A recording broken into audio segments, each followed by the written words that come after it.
ہم نے پچھلی نشست میں صحابہ کے جہاد کی نوعیت اور ان کے جواز کا پس منظر نبی صلی اللہ علیہ وسلم کی سیرت اور آپ کے مشن اور ہدف کی روشنی میں دیکھا ہے، اور ہم نے ایک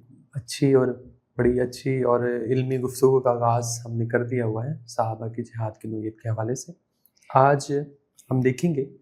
پچھلی نشست میں ہم نے ذکر کیا تھا کہ نبی صلی اللہ علیہ وسلم نے اپنے ہدف کے پہلے مرحلے میں جزیرۃ العرب کے اندر آپ نے فرمایا کہ لیظہرہ علی الدین کلہ، قرآن نے بھی کہا اور آپ صلی اللہ علیہ وسلم عملی طور پہ اس کو ہمیں ظہور اس کا نظر آتا ہے۔ آج ہماری گفتگو ہوگی کہ ہماری گفتگو کا پہلا حصہ یہ ہوگا کہ جزیرۃ العرب کے اندر جو آپ صلی اللہ علیہ وسلم کے مخاطبین تھے وہ کون کون تھے، اور ان کے ساتھ نبی صلی اللہ علیہ وسلم نے کس طرح معاملہ کیا۔ قرآن حکیم میں بھی ہمیں نظر آتا ہے اور نبی صلی اللہ علیہ وسلم کے ہاں بھی ہمیں نظر آتا ہے۔ تو اس پہ میں چاہتا ہوں کہ آپ تھوڑی سی روشنی ڈالیں۔ جی، یہ بالکل ایک ضروری سوال ہے کہ دین کا غلبہ قائم ہوگا اور لوگوں کو یہ دین قبول کرنا ہوگا، تو اور لوگوں سے یہ مطالبہ ہے کہ پیغمبر صرف ایک اللہ کی طرف سے بات پہنچا کر جانے والی ہستی نہیں ہے، اس کے ماننے یا نہ ماننے پر نتائج مرتب ہونے۔ بالکل ٹھیک۔ تو بہت اہم سوال پھر یہ پیدا ہوتا ہے کہ اچھا، ماننے کا مطالبہ اگر تھا تو اس کی تفصیلات کیا ہیں؟ بالکل ٹھیک۔ اگر لوگ نہ مانتے، انکار کرتے، صحیح، تو ان کے لیے پھر کیا انجام مقرر کیا گیا یا ان کے لیے کیا احکام بیان کیے گئے؟ تو یہ بہت بنیادی سوال بن جاتا ہے۔ تو قرآن مجید سے بھی معلوم ہوتا ہے اور نبی صلی اللہ علیہ وسلم کی احادیث سے بھی بہت واضح طور پر کہ اس میں ایک انجام طے کیا گیا اس خاص قوم کا جس کے اندر رسول اللہ صلی اللہ علیہ وسلم کو اصل میں اٹھایا گیا، اور اصل میں جس کو دنیا کی باقی قوموں پر شہادت علی الناس کی ذمہ داری دیا جانا مقصود تھا۔ بالکل ٹھیک، بالکل صحیح۔ تو اس خاص قوم کا، اس خاص جماعت کا انجام وہ تو ایک الگ مقرر کیا گیا، اور وہ یہ تھا قرآن مجید نے سورہ توبہ میں اس کو واضح کر دیا کہ یہ سارے مراحل مکمل ہونے کے بعد دعوت، ابلاغ، انذار، پھر ہجرت، پھر جہاد اور قتال، پھر مکہ کا فتح ہو جانا، تو جب بالکل عیاناً واضح ہو گیا کہ ہاں اللہ کے رسول جس کام کے لیے آیا تھا، اللہ کی تائید و نصرت سے اس نے وہ کام کر دیا۔ مکہ اب مسلمانوں کے ہاتھ، بیت اللہ اب مسلمانوں کے پاس ہے۔ تو اب اس دین کے برحق ہونے اور یہ کہ خدا نے اس دین کو، توحید کے دین کو اس سرزمین کے لیے مقدر کر دیا، اب اس میں کوئی خفا نہیں رہی۔ تو عرب کے سارے لوگ پھر اس کے پابند ہیں، ٹھیک ہے، ٹھیک ہے، کہ وہ اس کو قبول کریں۔ تو ان کے لیے تو پھر انجام یہ مقرر کیا گیا کہ یہ اگر قبول نہیں کریں گے اس دین کو تو ان کے لیے جان کی امان نہیں ہے۔ بالکل ٹھیک، بالکل صحیح۔ تو آپ نے اس کا سن 9 ہجری میں اس کا اعلان کروا دیا، سورہ توبہ میں وہ آیات اتری، اور 9 ہجری میں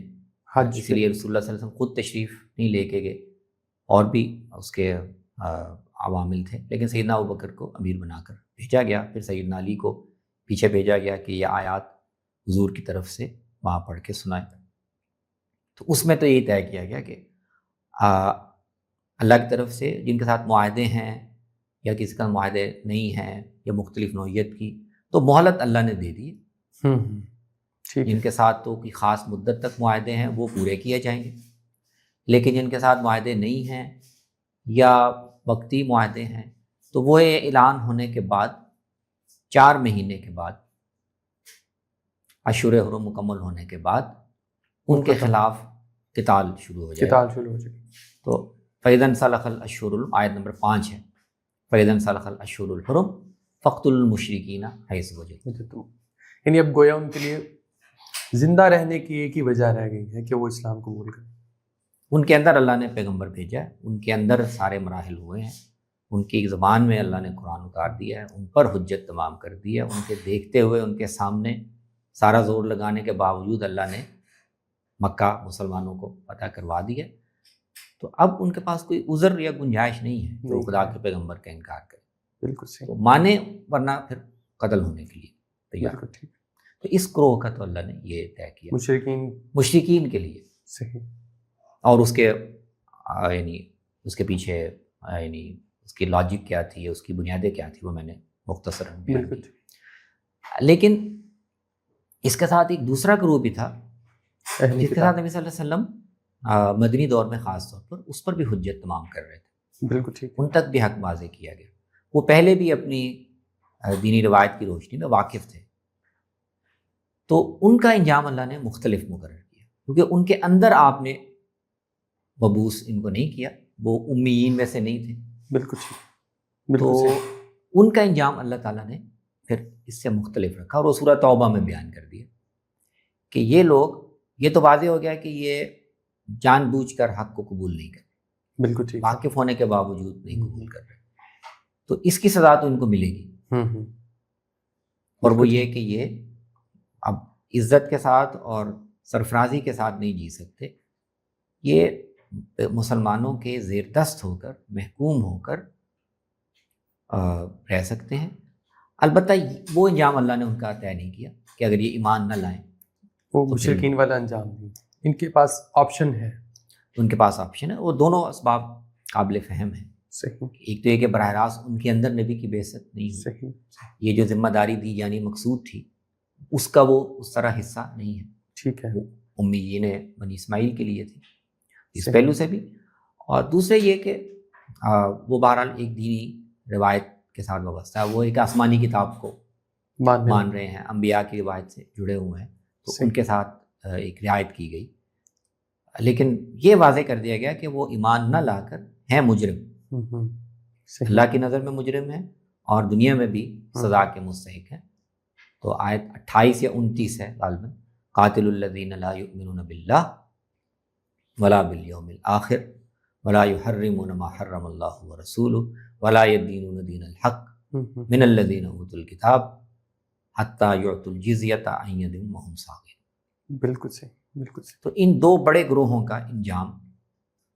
اور ان پر دین کا غلبہ کیسے قائم ہوگا، بالکل ٹھیک، وہ تو قرآن نے خود واضح کر دیا، بالکل صحیح، یہی ہمیں احادیث میں ملتا ہے۔